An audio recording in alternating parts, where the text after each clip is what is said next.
কিস্তির টাকা মাপ পাওয়ার জন্য শাশুড়িকে দুনিয়া থেকে বিদায় করে দিল মেয়ের জামাই। দর্শক শ্রোতা, ফাতেমা বেগম তার মেয়ের সুখ এবং শান্তির কথা ভেবে তার মেয়ের জামাইকে বিভিন্ন এনজিও থেকে কিছু টাকা, কয়েক লক্ষ টাকা লোন করে দেন এবং সেই লোনের টাকা পরিশোধ করতে সমস্যা হলে শাশুড়ি এবং জামাইয়ের মধ্যে ভাগবিতণ্ডি হয়। এক পর্যায়ে ওই কিস্তির টাকা মাপ পাওয়ার জন্য মেয়ের জামাই নান্টু মিয়া তার শাশুড়ি ফাতেমা বেগমকে দুনিয়া থেকে বিদায় করে দেন। দর্শক শ্রোতা, এই চাঞ্চল্যকর ঘটনাটি ঘটে যায় নারায়ণগঞ্জে। বর্তমান সমাজে এসে এই 2024 সালে আপনি কাকে বিশ্বাস করবেন? আমাদের সমাজে এমনটা হয়ে থাকে, মেয়ের সুখের কথা ভেবে মেয়ের জামাইকে শাশুড়িরা টাকা পয়সা, কর্জবর্জ এবং লোন দিয়ে থাকেন। আর সেটার কারণে যদি মেয়ের জামাই যদি শাশুড়িকে দুনিয়া থেকে বিদায় করে দেন, তাহলে বিষয়টা আপনারা কিভাবে নেবেন বা কেমনভাবে নেবেন? ভিডিওটি শেয়ার করে দেবেন। বাংলার প্রত্যেকটা মানুষ সচেতন হওয়া দরকার। দর্শক শ্রোতা, জানা গেছে ফাতেমা বেগমের মেয়ের জামাই এই নান্টু মিয়া ব্যবসা বাণিজ্য করতেন। সেই ব্যবসা বাণিজ্য বাড়ানোর জন্য শাশুড়ির কাছ থেকে কিছু টাকা চায়। টাকা চাইলে সেই শাশুড়ি হতদারিদ্র হওয়ার কারণে, তার কাছে নগদ কোনো অর্থ না থাকার কারণে সে বিভিন্ন এনজিও থেকে কয়েক লক্ষ টাকা তার মেয়ের জামাইকে লোন করে দেন, শুধুমাত্র মেয়ের সুখের কথা ভেবে। দর্শক শ্রোতা, কিছুদিন তার মেয়ের জামাই নান্টু মিয়া কিস্তির টাকা পরিশোধ করলেও দ্বিতীয় মাস থেকে সে আর টাকা পয়সা দিতে পারে না। এক পর্যায়ে এনজিও কর্মীর কাছে অপমানিত হয় ফাতেমা বেগম, শুধুমাত্র তার মেয়ের জামাই নান্টু মিয়ার কারণে। এক পর্যায়ে মেয়ের জামাই এবং শাশুড়ির মধ্যে এই কিস্তির টাকা নিয়ে ভাগবিতণ্ডি, বিতর্ক হয়। ঘটনার দিন তার শাশুড়ি ফাতেমা বেগম মেয়ের জামাই নান্টু মিয়ার বাড়িতে যায় কিস্তির টাকার জন্য। কিস্তির টাকার জন্য গেলে নান্টু মিয়া তার শাশুড়িকে কিছু টাকা দিয়ে বাড়িতে পাঠিয়ে দেন এবং এই বিষয়টি নান্টু মিয়া তার শ্বশুর বাড়িতে তার শালা সম্বন্ধীকে অবগত করেন যে আমি তোমাদের আম্মুকে কিস্তির টাকা দিয়ে পাঠিয়ে দিয়েছি। তার পরবর্তীতে ফোনটি কেটে দিয়ে ফাতেমা বেগমের মেয়ের জামাই নান্টু মিয়া তার শাশুড়ি যে রাস্তা দিয়ে বাড়ির উদ্দেশ্যে রওনা শুরু করে, সেই রাস্তা দিয়ে তার পিছু নেন।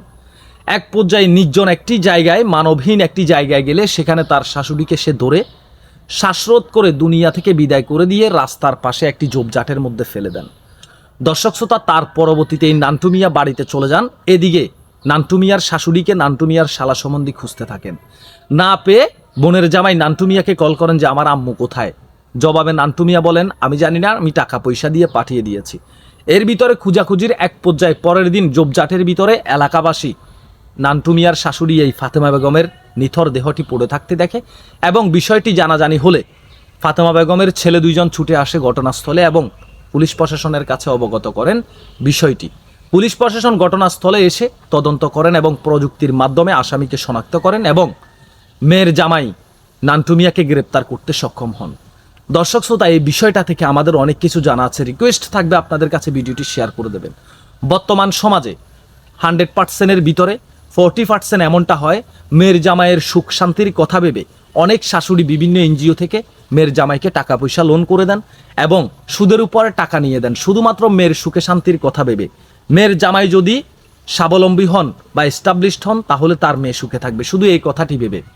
তো সেই আপনার মানবতা বা মানবিকতার সেই উদারতাকে কাজে লাগিয়ে যদি আপনাকে এই দুনিয়া থেকে বিদায় করে দেয়, তাহলে বিষয়টা কিভাবে নেবেন? এই নান্টু মিয়াকে সফল হওয়ার জন্য তার শাশুড়ি সহযোগিতা করেছেন, কিন্তু নান্টু মিয়া সফল হওয়ার জন্য তার শাশুড়িকে দুনিয়া থেকে বিদায় করে দিয়েছেন। শুধুমাত্র সে জানে যে তার শাশুড়ির নামে যখন এনজিওতে লোনগুলা, তার শাশুড়িকে দুনিয়া থেকে বিদায় করে দিলে সেই এনজিওর লোনের টাকাগুলা মাফ হয়ে যাবে। সে সেই জন্য তার শাশুড়িকে দুনিয়া থেকে বিদায় করে দিয়েছে। আপনারা বর্তমান সমাজের মানুষদের উদ্দেশ্যে একটা কথা বলতে চাই, ভালো মানুষ দেখে আপনার মেয়েকে বিয়ে শাদী দিন। আর মেয়ের সুখের কথা ভেবে আপনি এমনটা করবেন না যেটা করলে আপনি নিজেই বিপদে পড়ে যেতে পারেন। এই বিষয়টা থেকে আমাদের অনেক কিছু বুঝার আছে। আশা করি যারা বুঝার অবশ্যই বুঝে যাবেন। সচেতনতা অবলম্বন করে চলবেন। অন্যের উপকার করার জন্য কখনো নিজের বিপদ ডেকে আনবেন না। মানুষ হিসাবে মানুষের পাশে দাঁড়ানো বা মানুষের উপকার করা, সেটা আমাদের নৈতিক দায়িত্ব। তবে এমনটি করা যাবে না যেটিতে আমার দেওয়ালে আমার পিঠ থেকে যেতে পারে। সবাই ভালো থাকবেন, সুস্থ থাকবেন। আল্লাহ হাফেজ। ভিডিওটি শেয়ার করে দেবেন। আর এই নান্টু মিয়ার দৃষ্টান্তমূলক শাস্তি দাবি করছি।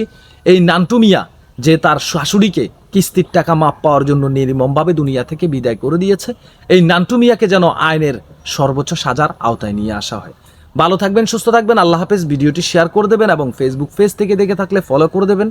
ইউটিউব চ্যানেল থেকে দেখে থাকলে সাবস্ক্রাইব করতে ভুলবেন না। আল্লাহ হাফেজ।